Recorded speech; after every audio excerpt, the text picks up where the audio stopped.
Hello and welcome to Bloodborne Unchained.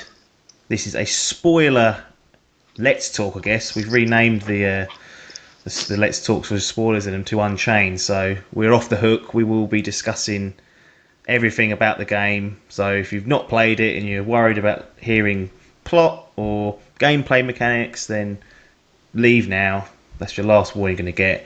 You've got myself, Apps, here, alongside Pacman himself, Tom Adcock. How you doing? Hello, mate. I'm good, thanks. Excellent.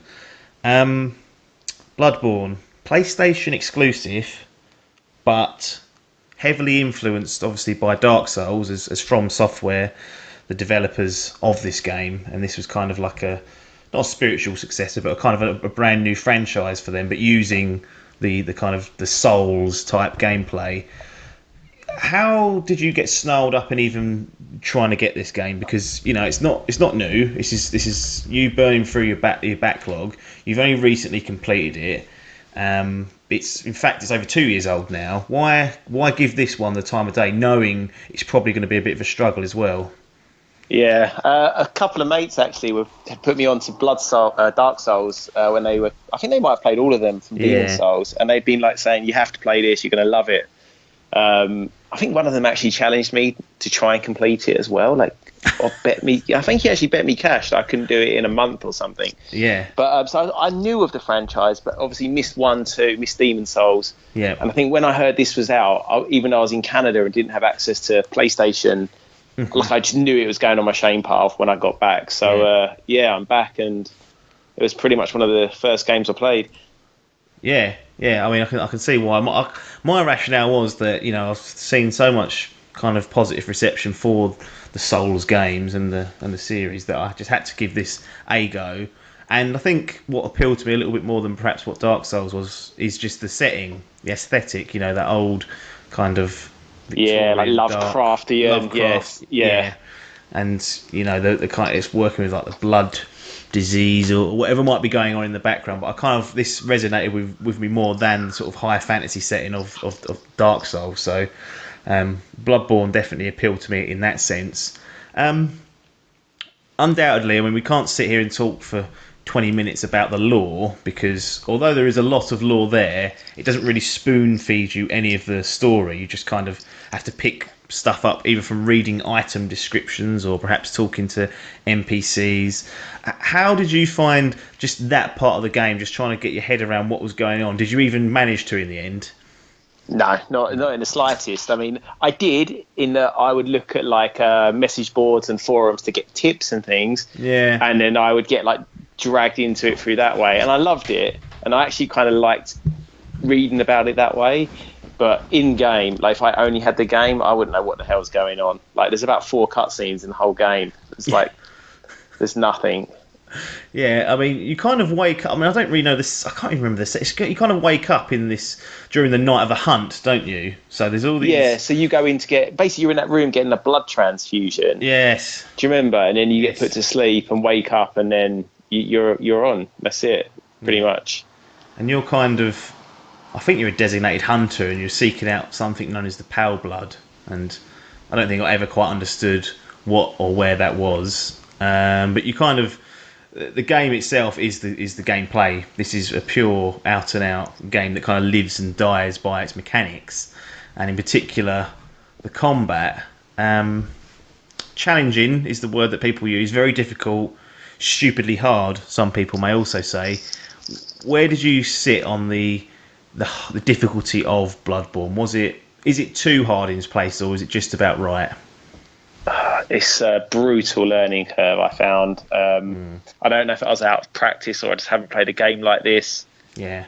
Or, I mean, games nowadays are fairly easy. I mean, a lot of them, they're great. I mean, but it's, you get your hand held a lot, and this just does not do that. What probably is meant to be the first 5 hours of the game probably took me 20 hours. I struggled. Yeah. Then I kind of found a groove, and I done pretty well. I would always make, because I think that's the thing with this game. There's times when I've sat down on it for 3-4 hours and I haven't made progress, and right, yeah, that's difficult. but it also shows the caliber of the game that you're willing to go back, or I was willing to go back to it after those like frustrations. And then so beginning of the game really difficult, got into a flow, and then the very end of the game I found particularly difficult again. Yeah. How about you? Yeah, no, I mean there were definitely the first. So working our way through the bosses, I think I missed the cleric beast initially.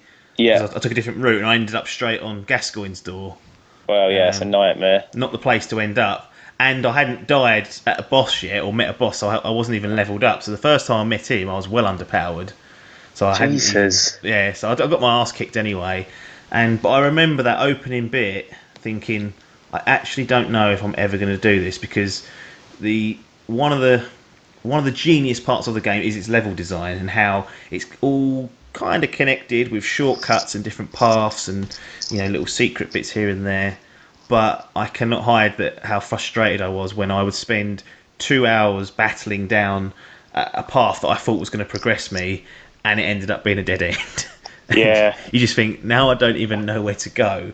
No, it's a fucking nightmare. Yeah, and there were definitely times when I thought I'm going to have to stop playing. I know. Did you ever get to that stage, or? Yeah, well, I think early on I remember you saying, I think this might have to go, but I don't think you ever. No, the thing is, once you'd put you enough sort of skin on the line, you weren't going to let it drop. You had to finish it. Yeah, but I knew that you would beat it, and my little nephew had beat it as well, and I was like, I can't not. That's what, to be honest, they're the things that I knew. No matter how frustrated I got, I was like, I've just got to keep coming back, and I will. There was certain bosses, Bloodstarved Beast and Vicar Amelia, both of them. There were times when I was like, I can't see myself beating these. Like, I just did. When you just. I had like one tactic and I could get them down to maybe the last 10% of energy, and I just couldn't do it, and I didn't know what else to do. Yeah. And it was so frustrating.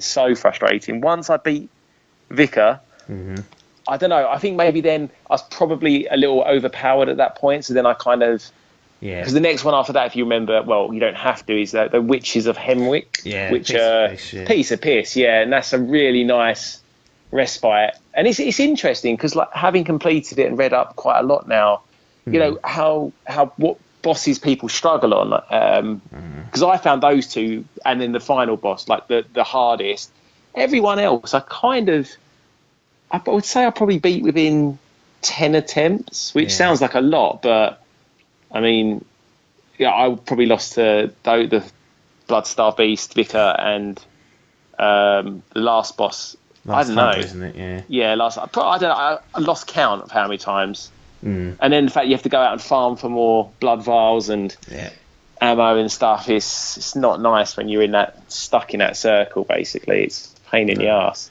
We're making this sound like a horrible game, but obviously there are redeeming factors to it. What are those redeeming factors, would you say, that kept you going? We've sat there and gone, oh, it's terrible, it's painful, but there is something that keeps you coming back. Oh, mate, yeah. Well, the mechanics of the game, like, the combat is incredible. It really, really pushes you towards being offensive, which you don't really want to do. So basically, as you obviously know, if you take a hit from the enemy and you lose energy, before that energy's gone for good, it goes like an intermittent orange color. So if you can then hit the enemy 1, 2, 3 times immediately, well, within maybe a 2-second window, you can regain all your lost energy. So you're kind of forced to really get up close and personal with these monsters and get in there and hit them, basically take the fight to them. And it's great. It's really intuitive. Like, once you've got lots of different options to battle. You've got a great dodge feature. You've got a firearm which doesn't really operate in any normal way. It's basically to stun enemies. You can then get a couple of free hits on them. So you can go about the combat in different ways, which is great. And it's great. Like, it's so intuitive to do. Yeah, love that.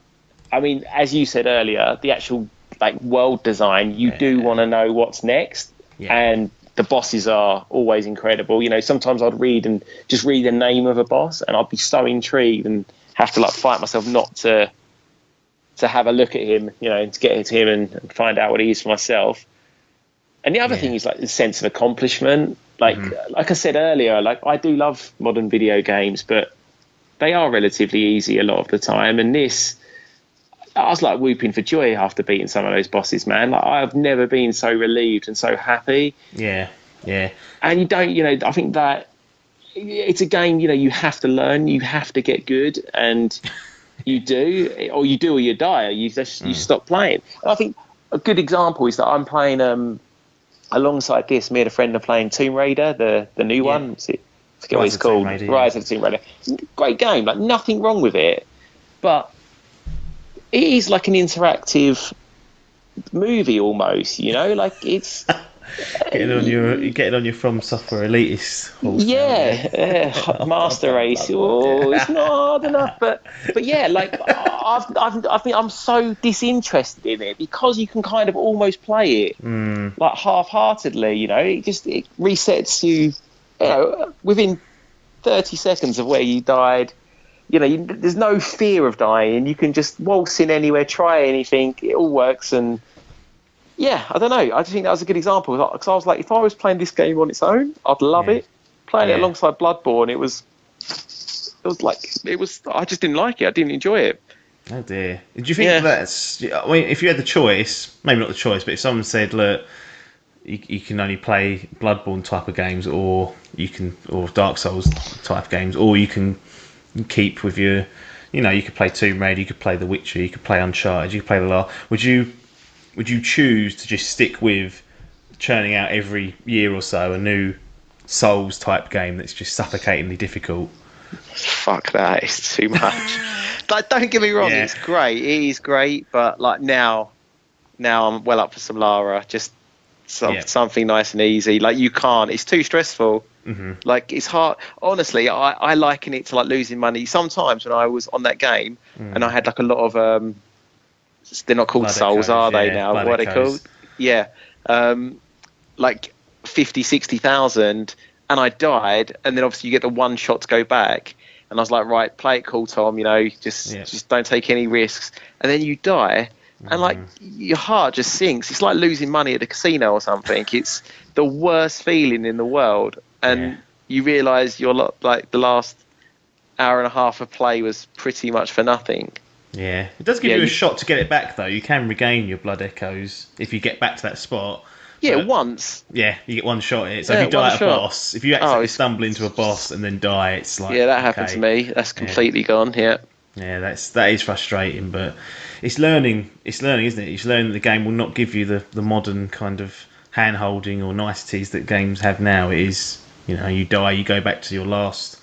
kind of area that you saved at, you lose your experience unless you've cashed it in. So it's a game of how much are you willing to bet to go around the next corner and see what's there.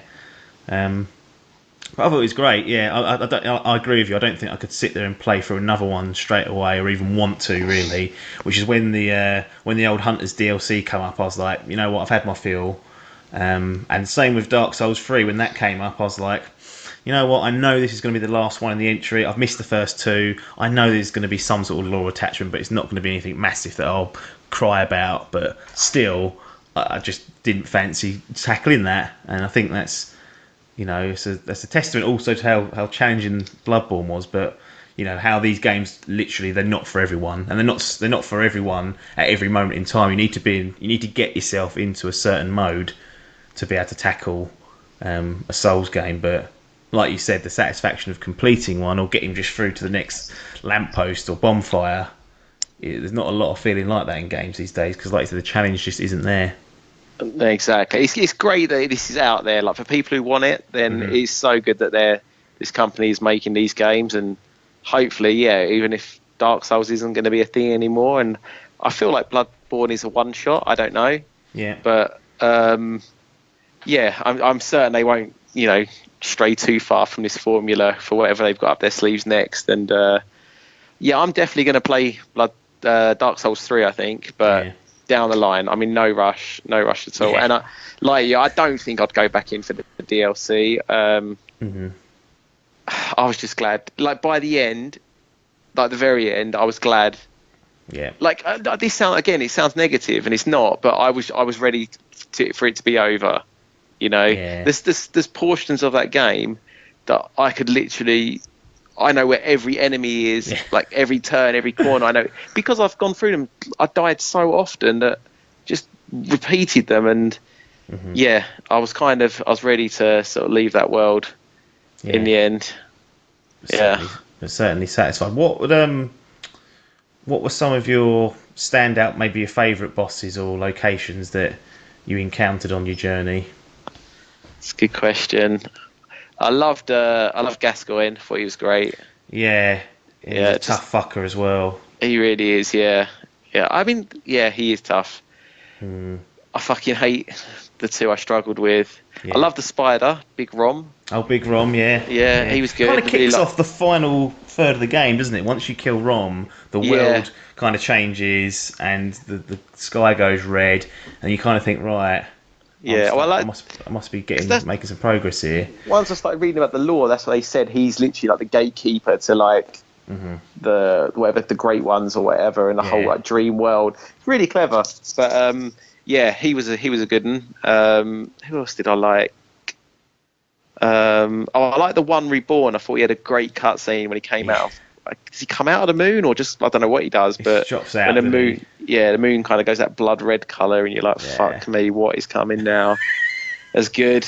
I actually quite liked all of them. I hated fighting the other hunters, like the NPC ones. They were all fucking bastards. Yeah, a lot of them just ran past those. Yeah. The thing is, once you killed them, they never respawned. But trying to kill them was. Okay, I killed a couple, but there was towards the end. There's one on that bridge when you've got to bomb it up that hill. I just ran past him. I was like, I can't be dealing with that because I died so many times getting up the hill, getting past the spiders. Oh, that room of spiders. Yeah. Fuck and me, then he's on the bridge afterwards. And I was like, I haven't got time for you, mate. I tried doing it about 5 times after getting just to that point. I'd already died 10 times just getting through the spiders, and then I was like, I can't deal with you as well. So, but running is a legitimate tactic. You know, people do. Mate, there's 2 or 3 sections towards the end. Yeah. That's all. I don't know if you remember it. Is that bit where like it's the second time you get to the unseen village, like the prison. Yeah. And the second time more of the levels opened up because you're meant to be there, and there's those like big like skull carts. Yes. And they fire like I don't know what it is, like projectile vomit, and they chase you down the road. Mate, he's so hard. And there's a hunter there actually. There's those 3 hunters. I managed to kill 2 of them, and the last one's got like I don't even know what weapon it is. He's got a projectile though, and I just couldn't beat him. So he's chasing me down the street. These like skull carts are chasing me. And then basically it's the boss at the end. So I would just like start the level, leg it, try the boss, die, rinse and repeat. It was a nightmare. Yeah, no, it was certainly, there's parts of that game where I got stuck in that loop as well. You kind of thought, this is ridiculous. But, like I said, all very enjoyable when you get the satisfaction of getting past a point you're stuck on. It might sound, it's not for the faint-hearted, that's for sure. There are people that just will not get onto this game. You can't. I don't think I could sit there and recommend it to everyone. I imagine you couldn't either. You'd have to, tell them that you're going into something that's going to be very difficult. Yeah, but I think it's just I don't want it, 'cause it is pretentious, isn't it? Saying it's a gamer's game, because that's not even true. It's people who just want to punish it. I don't know who. I loved it. I'm assuming you loved it. But yeah, I totally agree. It's a hard one to recommend. I think the people who like it will find it, basically. Yeah, you will. You'll find that you will stumble across it like we did. Made a good crack at it, and I think as long as you're prepared and you know what you're getting into, it's not as bad. But I can imagine if you just saw this on the, I don't know, in game or whatever, and picked it up and thought, oh, it's quite good, Game of the Year edition. Like put that in, you'd be like, fucking hell, just trying to get out that first opening bit with all the people around the fire is hard enough. It's so hard, yeah. Yeah. But great game. So many high points I had with that game. The low points are very low, but the highs are ever so high. And that sounds like a cliche, but it truly is. When you have struggled to get through certain points, you benefit I don't from think it. I don't think there's a game. I mean, I haven't played that much recently, so I can't really say it. But even going back 4 or 5 years, I feel like this is going to stay with me a long time. Like the bosses are such characters. I mean, I'm sure, I don't know, you played it a while ago. It's probably faded somewhat now, but for now, like I said, I can completely see every part of every level almost. I can't imagine the bosses leaving. You know, my imagination's certainly. No, that's So another great. great point. The bosses themselves are just like characters, even though they've got no dialogue or anything. They're very memorable. All of them. You can, in the way they fight, they're all very unique. They've all got different strengths and weaknesses, and you've got to learn how to beat them. And they're great design themselves. Some of them are fucking vile to look at, but great to play against. One thing I did want to mention and give you credit for was you played this completely offline. So you didn't have any of the notes that players left. So if you're online, you can leave notes and players can leave notes for you. Sometimes they're helpful, i.e. watch out, there's an enemy ahead. And other times they're not so helpful, i.e. I'll go down here for a special reward and it turns out to be a death trap. But the advantage of having it online is that you can summon at points in the game, including the bosses. So I did summon on a handful of those because they were just getting too hard. But you actually did it completely solo, which I have to take my hat off to you, because some of those I don't think I'm sure I would have got there in the end, but I just couldn't. I had to call in some help, and even that, there's still no bank that you'll beat them because they're still rock hard. But for your good self, that's a very very good achievement to have.